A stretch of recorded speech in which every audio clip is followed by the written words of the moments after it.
যেই রহমতের নবীর চেহারা মোবারক এক নজর দিয়া তাকাইলে পেটের ক্ষুধা নিবারণ হয়, ওই নবীকে 13 বছর পর্যন্ত দেখিয়েও কালেমা পড়ে নাই আবু জাহাল। আর অন্যদিকে একজন 27 বছরের যুবক তরবারি নিয়ে দৌড়ায় আমার নবীকে জবাই করার জন্য। রহমতের নবীকে দেখা মাত্র কালেমা পড়ে মুসলমান হয়ে গেল। আল্লাহর ভয় যখন আসবে তখনই বান্দা গুনাহ ছাড়া সহজ। আর এই ভয়টা অর্জন করার একমাত্র ঠিকানা আল্লাহ পাকের ওলি যারা, আহলুল্লাহ যারা, তাদের নেক নজর। কারণ তাদের নজরের মধ্যে পাওয়ার আছে। قال رسول الله صلى الله عليه وآله وسلم اتقوا فراسة المؤمن فإنه ينظر بنور الله। আল্লাহর প্রিয় বান্দা মুমিন যারা, এদের মধ্যে ফেরাসাতের পাওয়ার আছে। তোমরা সাবধান, সতর্ক। তারা চামড়ার চোখ দিয়ে দেখে না, আল্লাহর দেয়া নূরের আলো দিয়ে তারা অনেক কিছু দেখেন। দ্বিতীয় আল্লাহ কর্মসূচি দিলেন, ওয়ালা তামুতুন্না ইল্লা ওয়া আনতুম মুসলিমুন।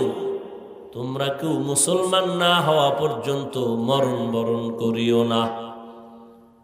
আল্লাহ তাআলা বলেন নাই মাওলানা না হইয়া মরিও না, পীর না হইয়া মরিও না, ডাক্তার, প্রফেসর, ইঞ্জিনিয়ার না হইয়া মরিও না, ধনী না হইয়া মরিও না।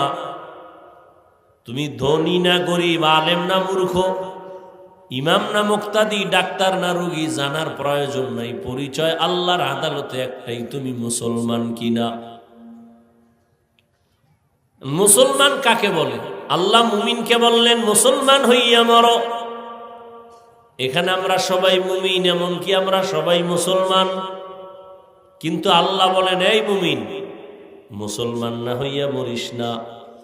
কেমন যেন মনে হয় আল্লাহ আমাদের বুঝাইলেন আমরা মুমিন হইছি, মুসলমান এখনো হতে পারি নাই। আল্লাহ তাআলা অন্য এক আয়াতে বলেন, ইয়া আইয়ুহাল্লাযীনা আমানু দুখুলু ফিস-সিলমি কাফা ওয়ালা তাত্তাবিউ খুতুওয়াতিশ শাইতান ইন্নাহু লাকুম আদুউম মুবিন। আল্লাহ বলেন, ও মুমিন, ইসলামের মধ্যে পরিপূর্ণ ঢুকে যাও। তো মুসলমান হওয়ার মানে কি? আমরা সবাই মুমিন দাবি করি, মুসলমানও দাবি করি। ওলামায়ে কেরাম ঈমান আর ইসলামকে এক বলছেন, আবার কেউ আলাদাও বলছেন। বলে কেমন? কয় ঈমানটা কলব থেকে শুরু, বের হয় বাহিরে, আর ইসলামটা উপর থেকে শুরু হইয়া ভেতরে যায়। মূল ঈমানের পর ইসলাম। একজনে আল্লাহ মানে, নবী মানে, কোরআন মানে, হাদিস মানে, বলে আমি মানি। আল্লাহ এক মানি, নবী মানি, মুমিন। বলে ইসলাম কি? বলে আল ইসলাম গর্দান নেহাত